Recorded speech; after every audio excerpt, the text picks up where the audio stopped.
මට එක ගෑනු ළමෙක් මෙන්න මෙහෙම කතාවක් කියනවා. අනේ අයියේ, ඔයාට පුළුවන් ද මගේ කතාව ටිකක් අහන් ඉන්න? මම ඇහුවා එයාගේ කතාව. එයා අවුරුදු 2ක් තිස්සේ කොල්ලෙක්ට ආදරය කළාලු. හැබැයි ඒ කොල්ලා එයාව දාලා ගියාලු. එයාට දැන් ජීවත් වෙලා ඇතිලු. ජීවත් වෙලා වැඩක් නැතිලු. එයා මගෙන් අහනවා අයියේ මම මොකද්ද කරන්න ඕන කියලා.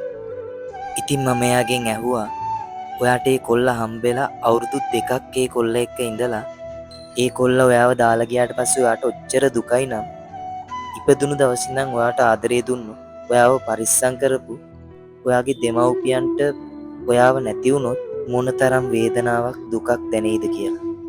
මං එයාට හිතන්න දුන්නා. එයා එයාගේ ජීවිතේ නැති කරගත්තේ නෑ. එයා තේරුම් ගත්තා ජීවිතේ අතරමඟදී හම්බ වෙන මිනිස්සුන්ට වඩා අපිට ඇත්තටම ආදරය කරන්නේ ඉපදුණු දවසේ ඉඳන් ළඟින් ඉඳපු අපේ අම්මයි තාත්තයි කියලා.